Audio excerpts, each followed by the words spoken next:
Have you tried turning it off and on again? Patience asked, keeping her tone steady as her older sister, Agatha, appeared on her screen mid-barrel roll during a video call. Don't patronize me, Patience, Agatha snapped, flipping her blonde bob. I'm managing partner at Harlow and East. I don't have time for tech liners. Just wave your IT wand and fix it. Patience glanced at the other monitor where data simulations from her company's AI-driven threat detection system were running full throttle. It was the final stress test before launch. One contract alone would bring in nearly $3 billion. But to Agatha, she was still just her little sister with the laptop. I can't just fix it remotely unless I know what's wrong, Patience said, already feeling the headache build.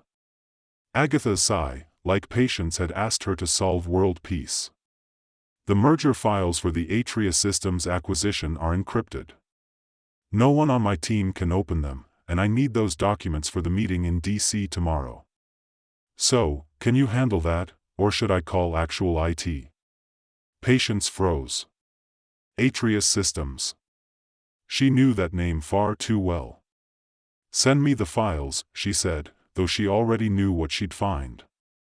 She had helped design the encryption protocols herself. See, was that so hard? Agatha's voice was syrupy with sarcasm. I'll have my assistant send them over. Just do your tech magic or whatever. 10 minutes later, the files hit Patience's inbox. Encrypted, signed by Atrius's legal team. She knew every key and security string. They were based on the framework she had created when Atria Systems started acquisition talks with House Ion Core, her company. Done, Patience said, sending the decrypted files back without fanfare. You're a lifesaver, Patience, Agatha said without even looking at the screen. Even if all you do is tinker with code all day. I've got real work to do. Talk soon. The screen went black. Patience leaned back in her leather chair, sunlight spilling across the panoramic view of downtown Boston. From the 58th floor of the House Ion building, the city shimmered below. On her desk sat the current issue of Wired. Her name, Patience Tran, was splashed across the cover beneath the headline, "The Quiet Architect of Tomorrow's Tech Empire." Her phone buzzed. A message from legal. Mrs. Tran, the final paperwork for the Harlow and East Atrius acquisition is ready for your signature.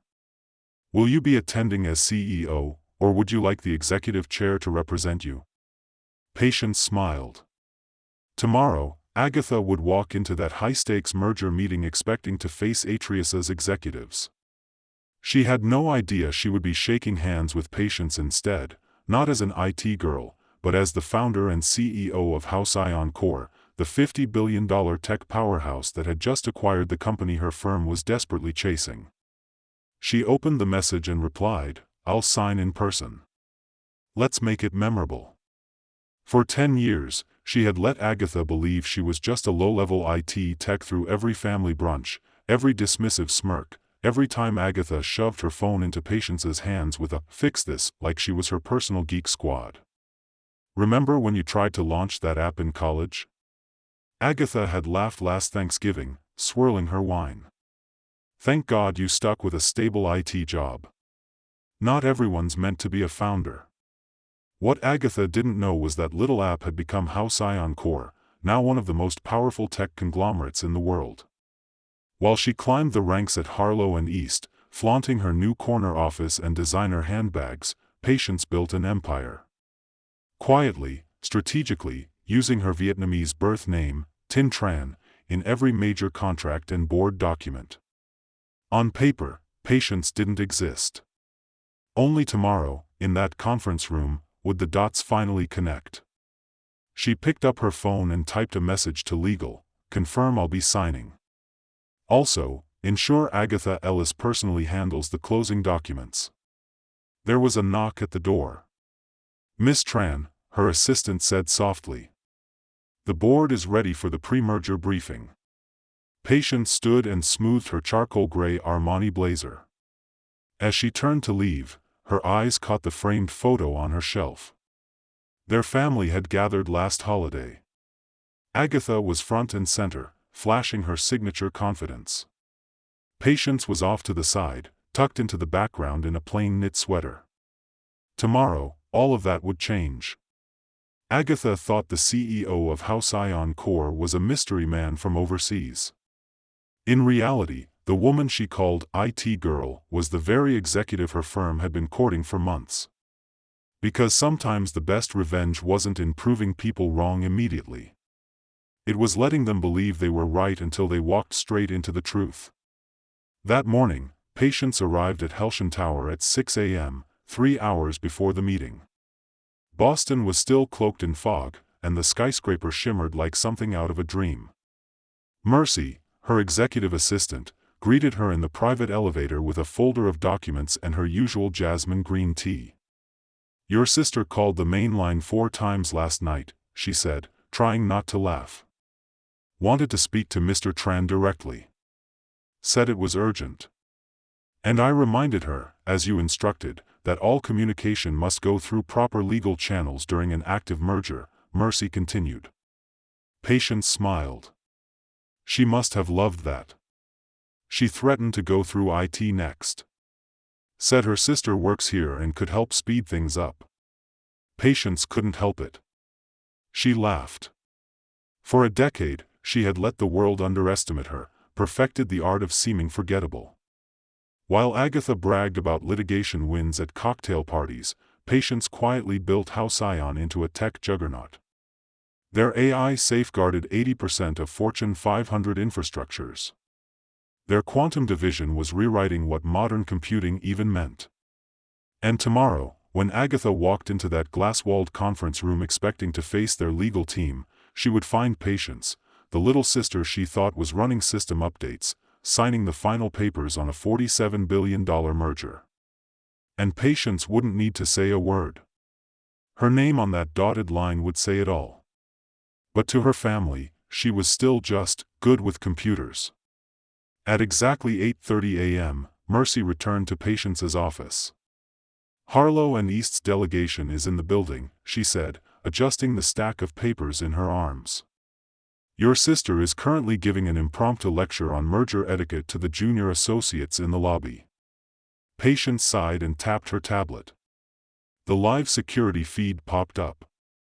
There she was, Agatha Ellis in her signature ivory pantsuit, perfectly poised, gesturing like a politician in a courtroom.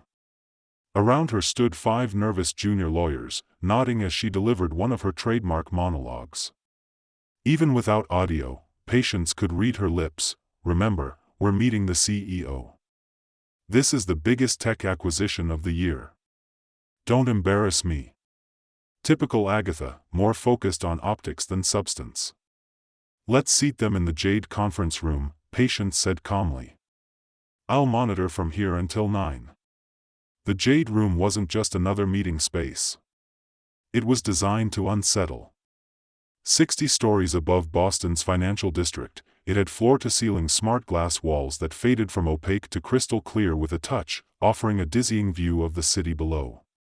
The long centerpiece table was carved from a single slab of Burmese jade, more expensive than Agatha's luxury condo. Through the feed, Patience watched them enter the room. Agatha naturally claimed the power seat across from the CEO's chair, always angling herself as an equal to whoever was at the top, never suspecting the top seat was already Patience's. At 8:55 a.m., Patience rose from her chair and adjusted her deep navy Tom Ford blazer. "Time to go be a CEO," she said, half to Mercy, half to herself. Mercy handed her the merger folder and the final documents. She hesitated. "Your sister's internal performance reviews from Harlow and East." Patience raised an eyebrow. "She's been taking credit for her junior team's work," Mercy explained. 3 formal complaints last quarter. I thought you should know." That was Agatha, always rising by stepping on others. She had done it to Patience for years, treated her work, her ideas, her identity like background noise. The walk to the Jade room took 3 minutes. Just before she entered, Patience paused behind the frosted glass. Agatha's voice came through loud and clear. The CEO is late. Typical tech types. No regard for proper business protocol. Patience glanced at her Rolex. 8:59 a.m. The doors opened exactly at 9 o'clock. She stepped in, flanked by her executive team. Agatha was mid-sentence, her back still turned, gesturing broadly. Honestly, these tech bros think they're untouchable. Just because. Just because what, Agatha? Patience's voice sliced through the air like a scalpel. Agatha froze, shoulders stiffening. Then she slowly turned, that practiced, condescending smile already forming on her face, the one she reserved for receptionists and waitstaff. And then their eyes met.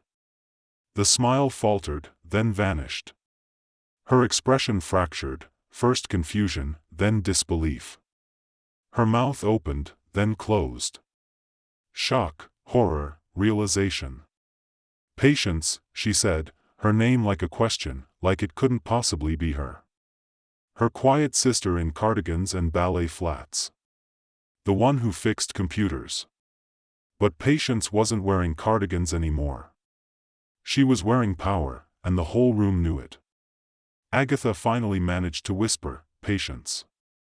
Patience gave her a composed, professional smile as she took her seat at the head of the jade table, directly across from her.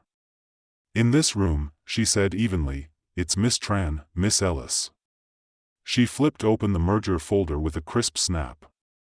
"Shall we begin?" The silence that followed was pierced only by the sharp clatter of Agatha's Mont Blanc fountain pen hitting the polished stone table. Agatha's confident facade had slipped, and the next 30 minutes were gloriously tense. While Agatha sat stiffly in her chair, Patience walked the room through House Ion Core's post-merger integration plan. She outlined their roadmap for quantum infrastructure expansion, laid out the multi-region AI deployment framework, and highlighted their ongoing partnership with the Department of Energy. Every technical term Patience used made Agatha's eye twitch. Every billion-dollar initiative she mentioned drained more color from Agatha's face.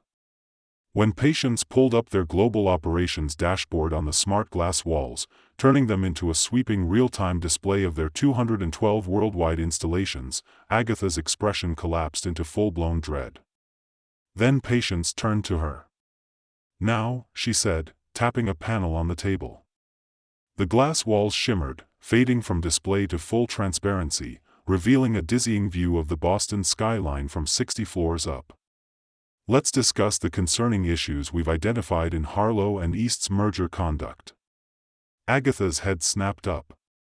"Concerning issues?" Patience nodded and pulled a slim tablet from the folder. "For instance, the matter of credit attribution in your preliminary filings. According to these documents, you personally conducted the technical review of Halcyon's AI stack." Agatha swallowed visibly. I supervised the team." "That's interesting," Patience said, bringing up more files, "because internal correspondence indicates that 3 of your junior associates completed the analysis. Associates who, coincidentally, filed complaints last month about being stripped of credit."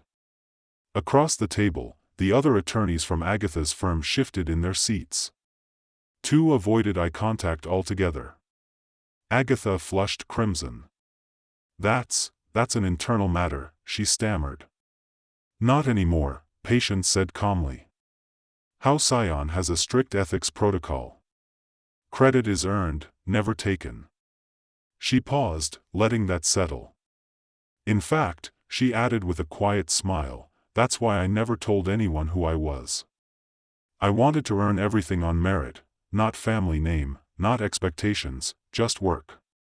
Real understanding flickered in Agatha's eyes. "All this time, when you said you worked in tech." "I was building this company from my apartment floor," Patience said. "While you were joking about how I'd never make rent in Cambridge, while you were calling me to fix your email, I was developing the core defense systems used by 80% of the global banking sector." The only sound in the room was the quiet hum of the ventilation. "The merger can proceed," Patience said, shifting the conversation back to business, "but under several new conditions." She glanced at Agatha's colleagues before continuing.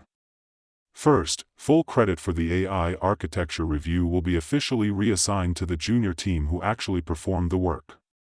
She closed the folder softly. That's how we do things at House Ion. We reward integrity, and we never underestimate anyone, especially not the quiet ones. Second, Patience said evenly, Harlow and East will implement a comprehensive ethical oversight program with quarterly reporting directly to Houseion's general counsel. She let the silence stretch just enough before continuing. And third, she paused, locking eyes with Agatha, you, Miss Ellis, will be formally recused from any future dealings with House Ion. Agatha's eyes widened. You can't do that, she burst out. I'm the senior partner overseeing this merger. Actually, Patience said, tapping her tablet. Instantly, the clause appeared on every screen in the room. As CEO of the acquiring company, not only can I already have. One of Agatha's fellow partners cleared his throat gently. Agatha, perhaps we should. No, she stood, her voice rising, composure fracturing like glass under pressure. This is outrageous. She turned toward Patience, eyes flashing. You're my little sister. You fix computers. You can't just. Patience stood too. Her voice, when it came, was calm, but it cut through the room like a scalpel. Miss Ellis, this conference room records audio and video for legal compliance. Would you like to keep demonstrating why you're being removed from this process? Agatha's mouth opened, then closed again. She dropped back into her seat, shoulders sinking, her power unraveling in front of everyone. Patience turned to Agatha's colleagues, professional and composed. Shall we continue with the actual merger terms with the team members who did the work and who will now be credited for it? The rest of the meeting took 3 more hours. No interruptions, no objections. It was clear to everyone the merger would move forward, but this time with the right names on the record. As the room began to clear, Patience closed her tablet and said, Miss Ellis, a moment. Agatha hesitated, then turned back, smaller than Patience had ever seen her. Patience met her gaze and said quietly, next time you need tech support, please put in a formal ticket. Our help desk is far more efficient than your sister's private line. Agatha didn't speak, just nodded once and left. That evening, Patience stood in her office, the city awash in golden light as the sun dipped behind the skyline. Mercy came in, carrying a stack of personal messages. From your family, she said, placing them gently on Patience's desk. Mother was stunned, father was proud, and Agatha, she sent one text, I'm sorry for everything, not just today, for all of it. Patience looked at her reflection in the tall window, no longer the girl they dismissed, ignored, or mocked. For years, she had fixed Agatha's computers and reset her passwords without ever once mentioning who she really was. But success, it was never about proving Agatha wrong. It was about proving herself right. She picked up her phone and typed, next family dinners at my place, top floor, House Ion Tower. Dress appropriately. And then she added, Agatha, bring your junior associates. It's time they met the family. Because sometimes the best revenge wasn't a dramatic reveal. It was reminding them who you are and showing them who they could be if they stopped underestimating others. As night settled over the skyline, Patience smiled. Agatha had always told her to dream bigger. She just never expected Patience would end up bigger than her dreams.